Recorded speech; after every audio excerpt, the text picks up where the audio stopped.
হে তরুণ যুবকেরা, হে আমার বন্ধুরা, নবী আমার সেই সময় বলেছিলেন, হে শুনে রেখে দাও, জেনে রেখে দাও, হে মক্কার বিখ্যাত একজন গোত্র প্রধান বীর যোদ্ধা সুরাকা বিন মালিক, যদি তোমার এই চেহারাতে যদি পারস্য সম্রাটের পোশাকটা যদি পরা হতো, এই যে কথাটা বলেছিলেন খলিফা ওমর ফারুক রাদিয়াল্লাহু তাআলা আনহুর জামানাতে বাবা একটা ঘটনা ঘটেছিল। হযরত ওমর ফারুক রাদিয়াল্লাহু তাআলা আনহু, ভাইরা আমার তরুণ যুবকেরা, হে জওয়ান যুবকেরা, ইমানদার সাহাবায়ে কেরামদের নিয়ে পারস্য বিজয়ের জন্য তিনি সৈন্য প্রেরণ করেছিলেন। কারণ পারস্যের সম্রাট ছিল জালেম সম্রাট, পারস্যের সম্রাট ছিল জালেম, প্রজাদের উপর অত্যাচার করত। মনে রাখবেন, ইসলামী সৈন্যরা কোনোদিন আগে বেড়ে কারোর উপর যুদ্ধ করতে যায়নি, কোনো দেশ কখনো আগে বেড়ে দখল করতে যায়নি।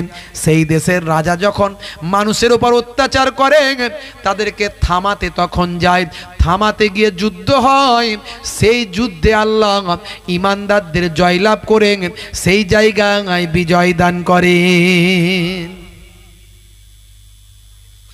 বন্ধুরা আমার, তরুণ যুবকেরা আমার, হযরতে ওমর ফারুক মুসলমান সাহাবীদের স্বল্প সংখ্যা, সৈন্য হচ্ছে কম, কিন্তু সৈন্য ইমানদার। তাই যদি কেউ ইমানদার হয়, সে একজন 10 জনের সমান আল্লাহ তাকে ক্ষমতা দেন, শক্তি দেন, মানসিকতা দেন, মনোবল দেন। তবে সাচ্চা ইমানদার হতে হবে বাবা। মুসলমান সৈন্যরা, হে তরুণ যুবকেরা, তারা কিন্তু বাবা রাতের বেলা আল্লাহর দরবারে সিজদায় পড়ে কান্নাকাটি করে, মাবুদ তুমি আমাকে শক্তি দাও, সামর্থ্য দাও, ক্ষমতা দাও, তুমি আমাকে ক্ষমতা দাও, তুমি আমাকে গ্রহণ করো। আর দিনের বেলা যখন ময়দানে নামে তখন তাদের আর কান্নাকাটি থাকে না, তারা তখন বীর যোদ্ধার মতো অন্যায়ের বিরুদ্ধে ঝাঁপিয়ে পড়ে। আমার আল্লাহ অল্প সংখ্যক সৈন্যদের নিয়ে পারস্য বিজয় দান করলেন। পারস্য বিজয় যখন হলো, হে তরুণ যুবকেরা, খলিফা ওমর ফারুকের হাতে যখন সব সম্পত্তি, সব ক্ষমতা যখন এলো, তখন পারস্য সম্রাটের সেই রাজ পোশাকটা, আমার আল্লাহর কি মহিমা দেখুন, আল্লাহর কুদরত দেখুন। ভাই আমার, এই কথাটা একমাত্র ভাই আমার ভাই ওই আল্লাহর নবী জানতেন, আল্লাহর নবী বলেছিলেন, আর সুরাকা বিন মালিক জানত। কিন্তু আল্লাহর কি কুদরত, পারস্য সম্রাটের রাজকীয় পোশাকটা হযরত ওমর ফারুক সামনে দাঁড়িয়ে থাকা সুরাকা বিন মালিকের হাতে দিয়ে বললেন, হে সুরাকা, এই পোশাকটা তোমাকে দেওয়া হলো। বন্ধুরা আমার, তরুণ যুবকেরা আমার, তাদের আখলাক, সাহাবীদের চরিত্র অনেক অতুলনীয়। আল্লাহর নবীর কথা বলছিলাম, বলতে বলতে এত দূরে এলাম। দয়ার নবী আমার মদিনা শরীফে গেলেন, মদিনা শরীফে গিয়ে ইসলামের খেদমত করতে লাগলেন। কি দেশপ্রেম দেখালেন, কি ব্যবহার দেখালেন। নবীর আখলাকে সবাই মুগ্ধ হয়ে গেল, নবীর হাতে হাত দিয়ে শিষ্যত্ব গ্রহণ করতে লাগলো। আল্লাহর নবী মদিনা শরীফে গিয়ে 8 বছর থাকলেন। 8ম হিজরিতে নবী আমার মক্কা শরীফ আবার জয় করার জন্য আল্লাহর নির্দেশে বেরোলেন। রমজান মাসে নবী আমার বেরোলেন মক্কা শরীফ জয় করার জন্য। হে তরুণ যুবকেরা, পথে অনেক ঘটনা ঘটেছিল, সেসব ঘটনা বাদ দিলাম। নবীর একটা আখলাক চরিত্রের কথা বলার জন্য নবী আমার বিনা যুদ্ধে মক্কা শরীফ আবার নবী আমার জয় করে ফেললেন। জোরে হবে না? আর জোরে হবে না? ভাইরা আমার, তরুণ যুবকেরা আমার, দয়ার নবী মক্কা শরীফ জয় করলেন। আমি আমার ছোট্ট কবিতার মাধ্যমে তুলে ধরেছি। একবার মহাব্বতের সঙ্গে দরুদ শরীফ বললাম, হুম্মা।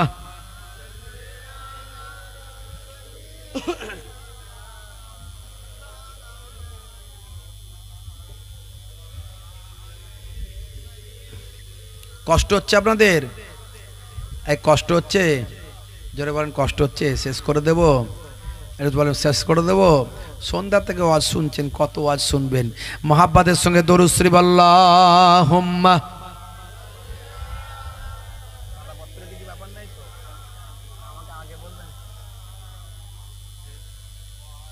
ওয়া আলা আলি। মাইক এমন হয়ে গেল কেন? বুঝতে পারছি, ঠিক আছে, চেষ্টা করুন। আল্লাহ তোমার কাছে ডাকি বারে বার, করুণা আমার উপর করো গো আবার। জোরে হবে না?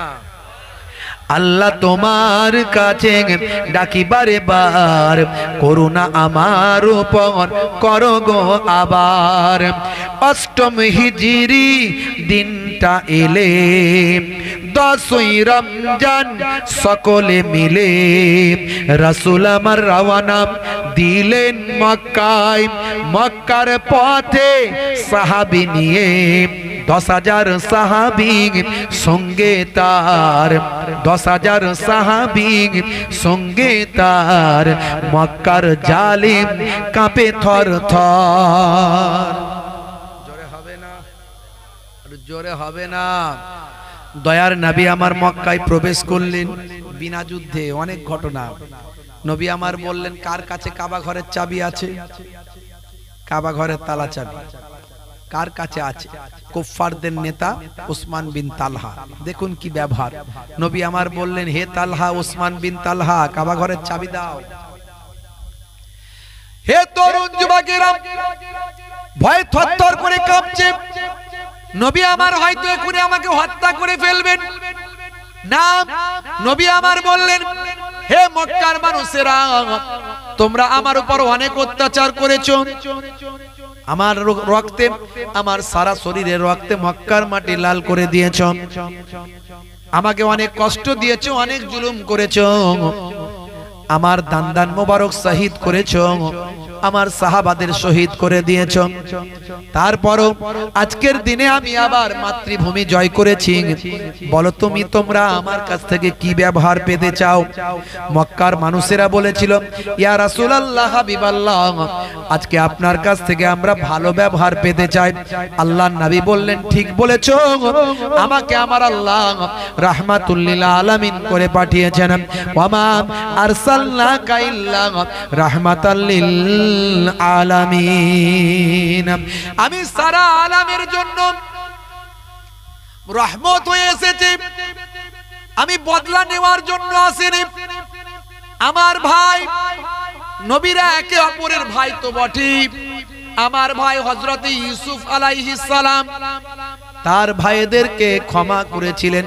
যারা তাকে কুয়ায় নিক্ষেপ করেছিল তাদেরকে পুনরায় মিশরের বাদশা হয়ে ত্রাণ দিয়েছিলেন, ক্ষমা করেছিলেন। আমিও তোমাদের ক্ষমা করছি। হে মক্কার মানুষেরা, শুনে রেখে দাও, জেনে রেখে দাও। তবে শুনে রাখো, আজকে আমি তোমাদেরকে ক্ষমা করে দিলাম, আজকে আমি তোমাদেরকে মাফ করে দিলাম। হে উসমান বিন তালহা, তুমি কাবা ঘরের চাবিটা দাও। দেখুন নবীর আখলাক, কি চরিত্র। যে নবীকে এত জুলুম করেছেন, সেই নবী কিন্তু ক্ষমা করে দিলেন। জোরে হবে না? জোরে হবে না? আর বাংলাদেশে তাকিয়ে দেখুন, একটার পর একটা শুধু মার্ডার হচ্ছে। বলে আগের নাকি সে নেতা ছিল, অনেক জুলুম করেছে, সে তো অন্যায় করেছে, সে অন্যায় করেছে, তুমিও তাকে মার্ডার করে দিয়ে তুমি কি ভালো কাজ করলে নাকি? আইন হাতে তুলে নিলে পিটিয়ে মেরে ফেলছো। একটার পর একটা দেখা যাচ্ছে। মানুষের কাছে কি বার্তা পৌঁছাচ্ছে? এটা তো ঠিক নয়। আইন আছে, প্রশাসন আছে, সে অন্যায় করেছে, আইন তাকে সাজা দেবে। আইন হাতে তুলে নিচ্ছ কেন? আজকে বাংলাদেশে তাকিয়ে দেখুন তো, কত রকম ঘটনা ঘটে যাচ্ছে একটার পর একটা। এখনো দেশটা কিন্তু স্থিতিশীল জায়গায় এলো না। কিছুদিন আগে এত বড় বন্যা হলো, হলো না? হলো না? কত মানুষ মারা গেল, বন্যায় কত ক্ষয়ক্ষতি হলো। আরে হাই রে হাই, কত মানুষ শহীদ হলো। তারপর আবার দ্বিতীয়বার দেশ স্বাধীন হলো। সুন্দরভাবে দেশটাকে পরিচালনা করো, পরিচালনা করার সুযোগ দাও। ডক্টর ইউনূস একজন বিখ্যাত ব্যক্তি, সেই ব্যক্তিটাকে সারা পৃথিবীর মানুষ, পৃথিবীর নেতারা, যে কোনো ধর্মের বর্ণের মানুষ সাপোর্ট করে, সেই মানুষটাকে কাজ করার সুযোগ দাও। এত সুন্দর সুন্দর কথা বলছে সেই ব্যক্তি। আর যদি কোনো মাওলানা সাহেবকে দায়িত্ব দেওয়া হয়, তো হারাম হালাল আর ফরজ ওয়াজিব করবে, আর এটা জায়েজ এটা নাজায়েজ করবে। ওকে বলবে কাফের, ওকে বলবে কাফের। ওই মাওলানা সাহেবের থেকে বরং ওই ডক্টর ইউনুসই ভালো, তবে সবাইকে নিয়ে চালাতে পারবে। কারণ কেউ কারোর উপর জোর করে তো মত প্রতিষ্ঠা করতে পারে না। মত কেউ কারোর উপর জোর করে চাপিয়ে দিতে পারে না। ইসলামেও সেটা সমর্থন নয়। লা ইকরাহা ফিদ্দিন, ধর্মে কোনো জবরদস্তি নাই। শুধু তাই নয়, কুফাররা যখন আল্লাহর নবীকে বলেছিলেন কিছুদিন তুমি তোমাদের দলের লোকেরা আমাদের ধর্ম পালন করবে, আর আমাদের দলের লোকেরা হে মুহাম্মদ সাল্লাল্লাহু আলাইহি সাল্লাম তোমাদের ধর্ম পালন করবে, আল্লাহ বললেন বলে দিন, কুল ইয়া আইয়ুহাল কাফিরুন, হে অবিশ্বাসীরা যারা আল্লাহকে মানো না, লা আ'বুদু মা তা'বুদুন, আমি যার ইবাদত করি, আমরা যার ইবাদত করি, তোমরা তার ইবাদত করো না। তোমরা যার ইবাদত করো, আমরা তার ইবাদত করি না। আবার বলো, আমরা যার ইবাদত করি, তোমরা তার ইবাদত করো না। শেষে আল্লাহ বলে দিলেন, বলে দাও লাকুম দীনুকুম ওয়ালিয়া দীন, তোমার দিন তোমার কাছে, আমার দিন আমার কাছে। কই জোর করে তো মেরে ধরে আমার দিনটা গ্রহণ করতে হবে, এই কথা তো আল্লাহ বললেন না। কিসের জন্য এত জোর জবরদস্তি পেশার চলছে মনে হচ্ছে? এটা তো ঠিক নয়। ভালোবেসে তুমি তোমার মতটা ভালোবেসে প্রকাশ করো, তার গ্রহণ করার হলে নিশ্চয়ই গ্রহণ করবে। আজকে বাংলাদেশের উপর দিয়ে কত বিপদ গেল, কত সেখানে বন্যা হলো, ভেসে গেল। ভাইরা আমার, এক জায়গায় আল্লাহ বিপদ দিয়ে অন্য জায়গার মানুষকে শিক্ষা দেন। শিখে নাও, এই তোমাদের উপরেও বিপদ আসতে পারে, তোমরা সাবধান হয়ে যাও, তোমরা ঠিক হয়ে যাও। ভাইরা আমার, আজকে আমাদের পশ্চিমবঙ্গের কয়েকটা জেলাতে বন্যা দেখছেন না? পাঁশকুড়া, পূর্ব মেদিনীপুর, পশ্চিম মেদিনীপুর, বর্ধমান, হুগলি, আমাদের ওইদিকেও বন্যা। দুদিন আমরা বন্যায় আটকে ছিলাম, আলহামদুলিল্লাহ তারপরে মুক্ত হয়ে গেছে। এখনো ওইদিকে খানাকুল, উদয়নারায়ণপুর, হাওড়া জেলা, ওসব এলাকায় এখনো একতলা দেড়তলা বাড়ি সব ডুবে আছে। মানুষ বাজারে বেরোতে পারে না। বুঝতে পারছেন? খোঁজ খবর আপনারা রাখলে পাবেন। আমরা বিভিন্ন ভাবে মানুষের পাশে দাঁড়ানোর চেষ্টা করছি, বিভিন্ন ভাবে চেষ্টা করছি। আগামী কালও এখান থেকে জলসা করে যাব, গিয়ে আর ঘুমাবো না। আমি তো এমনি চাকরিজীবী মানুষ, আপনারা জানেন, একজন টিচার মানুষ, প্রায় 16 বছর একটা হাই সেকেন্ডারি স্কুলে শিক্ষকতার কাজে যুক্ত আছি। তা আমাকে দিন জাগা রাত জাগা মানুষ, সবই আল্লাহর ইচ্ছা, আল্লাহ করিয়ে নিচ্ছেন। কতদিন পারবো জানি না। তো কালকে আবার ওই ত্রাণ নিয়ে থাকবো, কাল আর পরশু, 2 দিন পর পর। বুঝতে পারছেন ভাইরা আমার? আল্লাহ রাব্বুল আলামিন যেন মানুষকে হেফাজত করেন, বিপদ থেকে বাঁচিয়ে দেন। অল্প পানি হলো রহমত, বেশি পানি হলো গজব। বন্যা হলো গজব। তো এক জায়গায় বিপদ দিয়ে আল্লাহ অন্য জায়গার মানুষকে শিক্ষা দেন, দেখো আমি আল্লাহ চাইলে কিন্তু তোমাদেরও দিতে পারি। তোমরা মনে করো না ওদিকে নদী আছে বলে ডুবিয়েছি, এখানে ডুববে না। না, হতেই পারে আল্লাহ এমন পানি আকাশ থেকে দেবেন, ওই পানিতেই ডুবে যাবে সব। বুঝতে পারছেন? কয়েকদিন যা পানি হয়েছে দেখেছেন আপনারা। বাপেরা আমার, তো আল্লাহর নবী, আল্লাহর রাসূল কাবা ঘরের চাবিটা নিয়ে কাবা ঘর মুক্ত করলেন, কুফফারদের হাত থেকে মুক্ত করে ইবাদতের জায়গা করলেন। তারা ইবাদতের জায়গা থেকে বিচ্ছিন্ন করে ফেলেছিল, অশ্লীলতায় পরিপূর্ণ করে ফেলেছিল। সেই কাবা ঘর বাবা আদম আলাইহিস সালাতু ওয়াস সালাম থেকে পাওয়া, ফেরেশতাদের হাত দিয়ে প্রথম তৈরি, পরে ইব্রাহিম নবীর হাত দিয়ে তৈরি, 10 বার ভাঙা গড়া হয়েছে, আমাদের নবীর হাত দিয়েও তৈরি হয়েছে। সেই কাবা ঘর মুক্ত করে আল্লাহর নবী কাবা ঘরের চাবিটা প্রায় ভাই আমার লক্ষ লক্ষ মানুষ, হাজার হাজার সাহাবায়ে কেরাম, আল্লাহর নবী জিজ্ঞাসা করছেন কে চাবি নেবে, কেউ বলার সাহস পাচ্ছে না। নিরুপায় হয়ে আবু বকর সিদ্দিক বললেন, হুজুর আপনি যদি আমাকে চাবিটা দেন আমি দেখভালের দায়িত্ব নেব। আল্লাহর নবী চাবি দিলেন।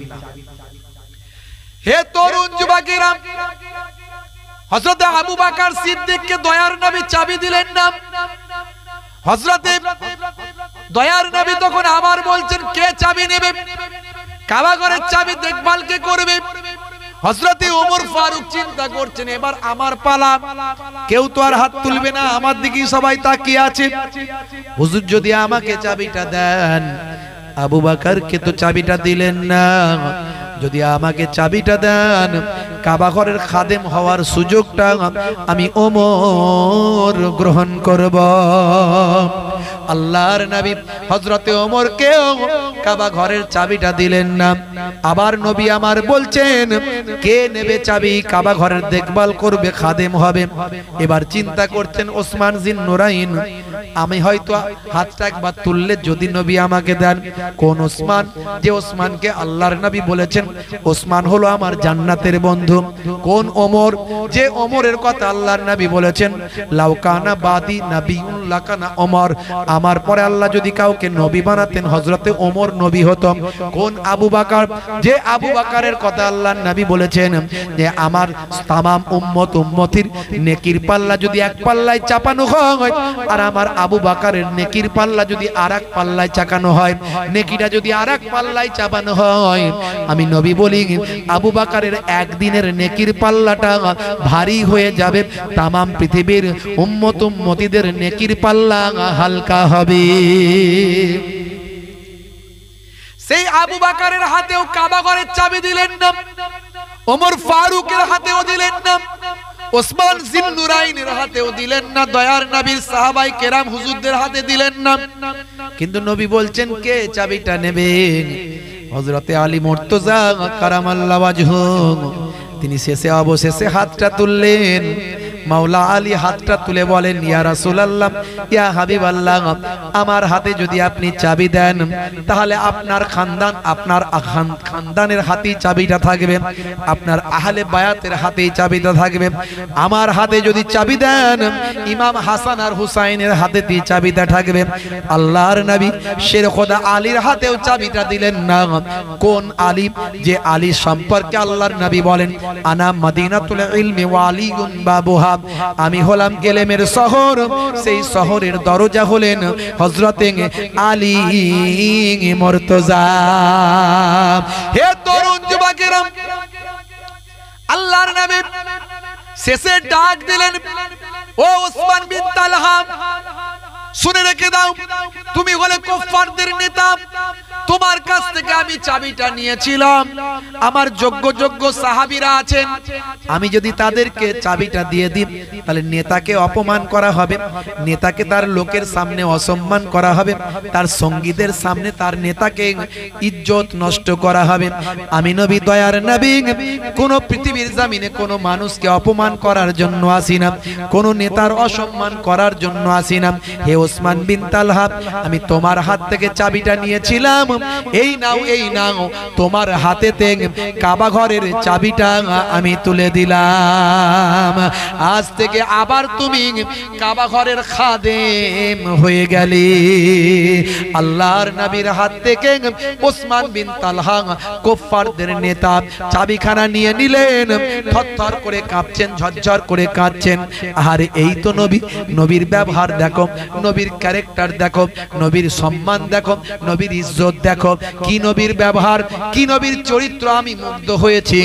আল্লাহর নবী বললেন, ওসমান বিন তালহা, কাঁদতে হবে না, ভাবতে হবে না। আচ্ছা বলো তো দেখি, আমি আখেরি জামানার পয়গম্বরের হাত থেকে কাবা ঘরের চাবি নিলেন, ইসলামের বিজয় হলো, কাবা ঘর মুক্ত হলো, আর আমি নবীর হাত থেকে কাবা ঘরের চাবি পেয়ে এখনো কি তোমার অন্তরে কালেমার নূরটা জ্বলে না? কালেমার আলোটা এখনো কি জ্বলে না? হে ওসমান বিন তালহা, এখনো কি তোমার অন্তরে কালেমা এসে পৌঁছায়নি? আল্লাহর নবীর কাছে ওসমান বিন তালহা আনন্দের অশ্রু বিসর্জন করে বললেন, ইয়া রাসূলুল্লাহ, হাবিবাল্লাহ, আমার অন্তরে কালেমার আলো জ্বলে গিয়েছে, আপনি নবী না হলে আবার কে নবী হবে? আপনার ব্যবহারে আমি মুগ্ধ হলাম, পড়িয়ে দিন মহাবাণী মহাকালেমা। কালেমা পড়ে ওসমান বিন তালহা এবং তার হাজার হাজার ফলোয়ার্স নবীর হাতে হাত দিয়ে কালেমা পড়ে নবী পাকের শিষ্য হলে। জোরে হবে না? জোরে হবে না? দেখুন কি ব্যবহার, শিষ্য হলেন। আর আমাদের এমন ব্যবহার, আমাদেরকে লোকে বলছে মুসলমান মানি খারাপ, এমন কাজ আমরা করছি। একবার ভাববেন, আপনার গায়ে লেবেল আছে, আপনি মুসলমান, নবীর শিষ্য, আপনি অন্যায় করলে মুসলমানের বদনাম, নবীর বদনাম। অন্যায়টা করার আগে একবার চিন্তা করতে হবে। অথচ মুসলমান তাকিয়ে দেখুন, হাই রে হাই, মন ছুঁয়ে যায়, প্রাণ ছুঁয়ে যায়, হৃদয় ছুঁয়ে যায়, দেখে তোমার ব্যবহার দেখে কলিজা ঠান্ডা হয়। মন ছুঁয়ে যায়, প্রাণ ছুঁয়ে যায়, হৃদয় ছুঁয়ে যায়। দিন রাত যদি এক হয়ে যায়, তবুও কালেমা পেতে চাই। জোরে হবে না? আরে জোরে হবে না? দিন রাত যদি এক হয়ে যায়, তবুও কালেমা পেতে চাই। শেষ ছন্দে আমি আমার ভাঙা কলমে লিখেছি, হ্যাঁ, কাবা ঘরে তালা মেরে হাতেতে চাবি, খিদমতে থাকবে কোন সাহাবী। জোরে হবে না? জোরে হবে না? কাবা ঘরে তালা মেরে হাতেতে চাবি, খিদমতে থাকবে কোন সাহাবী।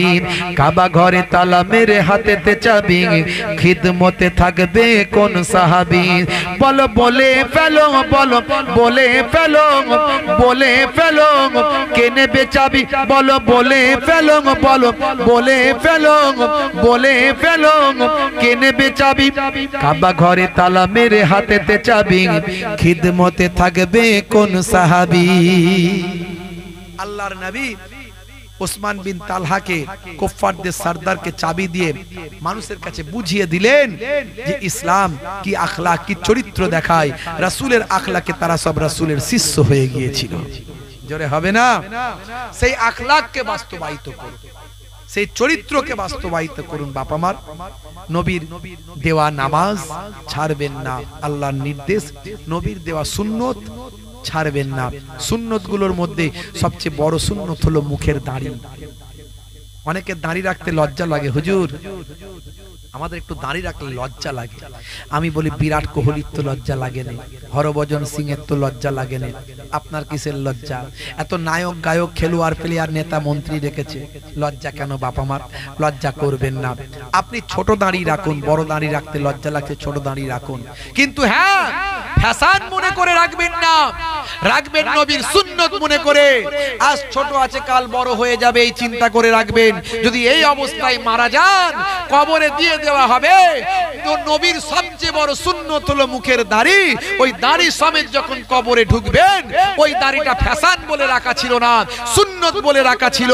হয়তো দেখা যাবে মুনকার নাকির ফেরেশতা যখন বলবে মান রব্বুকা, দেখতে পাবে মুখে দাড়ির দেখা, হতে পারে ওই দাড়িটা হবে আপনার নাজাতের জারিয়া। জোরে হবে না? নবী পাকের সুন্নত আজ থেকে মানবেন, বলেন ইনশাআল্লাহ। কি মানবেন তো নাকি? বলেন ইনশাআল্লাহ। ওয়াজ শোনা সার্থক হবে। নামাজটা পড়ুন, রাসূলের সবচেয়ে বড় সুন্নত দাড়ি, এইটা রাখুন। এই দুটো কাজ যদি ভালো করে করতে পারেন, আমি বলি 90% অপরাধ আপনার থেকে সরে যাবে। 90% অন্যায় আপনি আর করতে পারবেন না, আপনার বিবেক আপনাকে বাধা দেবে। বাবা মা, যাই হোক, দোয়া রাখবেন। আর অনেক সুন্নতের কথা বলেছি, ইন্টারনেট সার্চ করলে পাবেন, 20-25 হাজার বক্তব্য আছে, একটা দুটো নয়। আমি এমনি আজকে অসুস্থ অবস্থায় আছি, প্রচুর পরিশ্রম চলছে আমার উপরে। যাই হোক, সবই আল্লাহর ইচ্ছা, আল্লাহ করিয়ে নিচ্ছেন। তাই দোয়া করেন যেন কিছু কাজ করতে পারি, দিনের খেদমত করতে পারি, মানুষের পাশে থাকতে পারি। চেষ্টা করি যতটুকু আল্লাহ করান। জি হ্যাঁ ভাইরা আমার, কিছু মাদ্রাসা, কিছু মসজিদ, কিছু সোশ্যাল ওয়ার্ক আমার হাত দিয়ে আল্লাহ করান। বুঝতে পারছেন, কয়েকটা সংগঠনের সঙ্গে যুক্ত আছি। আপনার এই বুদ্ধিজীবী মঞ্চ, তার দায়িত্বে কিছু থেকে কিছু সোশ্যাল ওয়ার্ক করার চেষ্টা করি। আর এদিকে lecturers association of Bengal lab, এই ল্যাবের মধ্যে থেকেও কিছু কাজ করার চেষ্টা করি। আল্লাহ রাব্বুল আলামিন যেন আমাদের করিয়ে নেন। বলুন আল্লাহুম্মা আমিন, বলুন আল্লাহুম্মা আমিন। যাই হোক, আপনাদের সামনে থেকে বিদায় নেব। যাওয়ার আগে এই আগামী বছর এই দয়ার নবীর আলোচনার মজলিস, এই মজলিস মজলিসটা যেন চলে, বন্ধ না হয়ে যায়। কারা কারা চান যে জলসাটা চলুক, দয়ার নবীর আলোচনাটা হোক, নবীর আখলাকের কথা মানুষ শুনুক, আকাশ বাতাস মুখরিত হোক। এই বিশ্ব নবী দিবস, নবীর ঈদে মিলাদুন নবীর জলসা আগামী বছর হোক। কারা কারা চান হাত তুলে দেখান তো দেখি। মাশাআল্লাহ, কারা কারা চান? এই যারা হাত তোলেনি তারা কি চান না নাকি? একটু হাত তোলেন বাবা, আমার কষ্ট হচ্ছে, হাতটা না আমার। মাশাআল্লাহ। তো এই যে ইসালে সব হবে, আমার নানাজান ছোট হুজুর কেবলা বলতেন 10-এর লাঠি 1-এর বোঝা।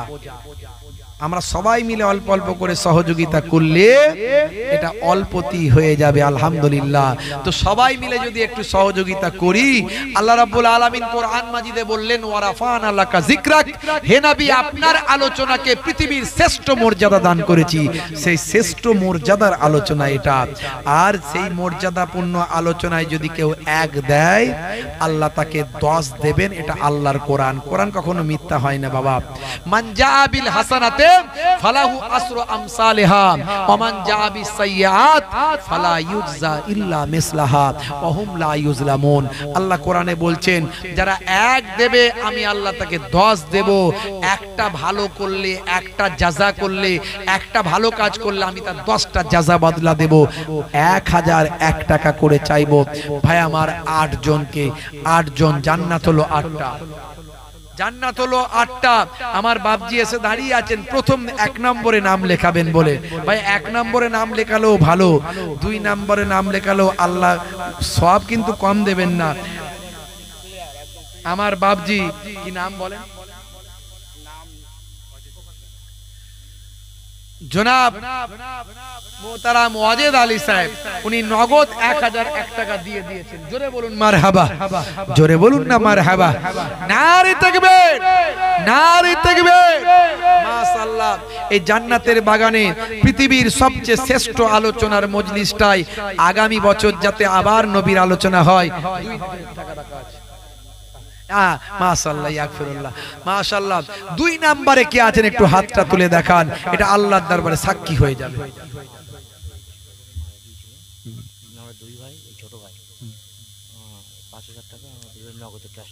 মাশাআল্লাহ। কি নাম 2 ভাইয়ের নাম? হাবিবুর রহমান গাজী আর মসিউর রহমান গাজী। এই ভাই আমাকে প্রায় ফোন করতেন, মাশাআল্লাহ হুজুর জলসায় আসবেন ঠিক টাইমে। মাশাআল্লাহ, আল্লাহ আনিয়ে দিয়েছেন। আমার এই 2 ভাই, আহারে তাদের আব্বাজান দুনিয়া ছেড়ে বিদায় নিয়েছেন। এই 2 ভাই মিলে আব্বার মাগফিরাতের জন্য আল্লাহর নবী বলেছেন তোমরা নিয়ত করে দান করো। এই যে নিয়ত করে, বাপের মাগফিরাত নিয়ত করে, মানুষের ভুল ভ্রান্তি আল্লাহ কিছু বলে মাফ করে দেবেন এই দানের ওসিলায়, সদকার ওসিলায়। এগুলো অনেক কিছু আছে। তো নেক সন্তান আও তারাকা ওয়ালাদান ইস্তাগফির লাহু বাদা মাউতিহি, নেক সন্তান বাবা যখন কিছু সদকা করে, নেক সন্তান দোয়া চায়, আল্লাহ তার দোয়া কবুল করে নেয়, তার সদকা কবুল করে নেয়। তা আমার এই 2 ভাই আল্লাহ করে ইমানদার, নামাজি, মাশাআল্লাহ দিনের খেদমতের সঙ্গে যুক্ত থাকেন। আরো বেশি বেশি আল্লাহ নামাজি বানান, দোয়া চাই। তো যাই হোক, আমার 2 ভাই ওনার আব্বার মাগফিরাতের জন্য 5000 টাকা দান করবেন। আল্লাহ কবুল করেন। বলুন আল্লাহুম্মা আমিন, বলুন আল্লাহুম্মা আমিন। নারে তাকবীর। ক্যাশ টাকা নগদ দিয়ে দিয়েছেন। জোরে বলুন মারহাবা। জোরে হবে না মারহাবা? নারে তাকবীর। দোয়া চাই আল্লাহুম্মা। কতগুলো? 100টা উট যে ধরে দিতে পারবে,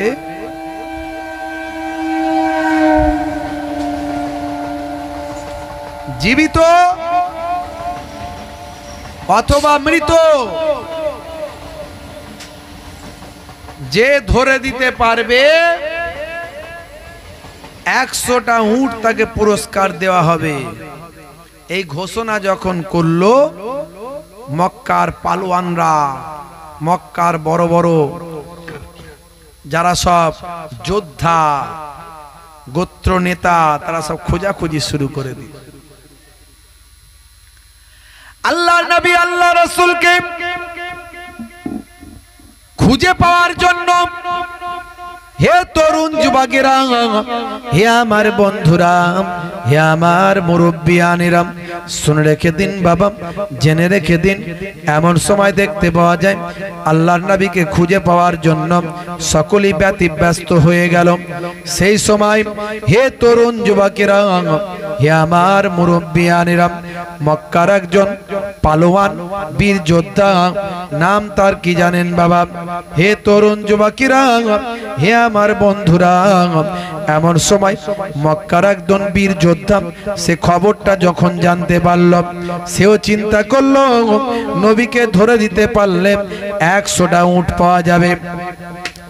এই চিন্তা করে বন্ধুরা আমার, তরুণ যুবকেরা আমার, সেই সময় জালেমদের নেতা ভাইরা আমার, তরুণ যুবকেরা, জালেমদের নেতা কি করলো বন্ধুরা আমার, তরুণ যুবকেরা আমার, জালেমদের নেতা সেই সময় কি করলো বাবা? সেই মজলিসের ভিতরে অনেকে ছিল, নাম হলো সুরাকা বিন মালিক। এই সুরাকা বিন মালিক চিন্তা করলো, আমি যদি ধরতে যাই তাহলে লোকেরা বুঝতে পেরে যাবে, তাই এমন একটা ভাব করলো যাতে করে এসব কিছুকে সে পাত্তা দেয় না। সে বলল, না না, আমি শুনেছি এদিকে তিনি আসেননি, তিনি অন্যদিকে চলে যাচ্ছেন। এইভাবে মানুষকে বোকা বানিয়ে ঠকিয়ে দিয়ে পরে সময় মতো কথাবার্তার আলোচনার ফাঁকে টুকটুক করে উঠে চলে গেল। আসলে উদ্দেশ্য হলো 100টা উট লাভ করা। এই চিন্তা ভাবনা নিয়ে 100টা উট পাওয়ার জন্য বাড়িতে গিয়ে যুদ্ধাস্ত্রে সজ্জিত হয়ে বীর পালোয়ান ভাই আমার যোদ্ধা সুরাকা বিন মালিক তার তেজি ঘোড়াটা নিয়ে দ্রুত গতিতে আল্লাহর নবীর দিকে চলতে লাগলো।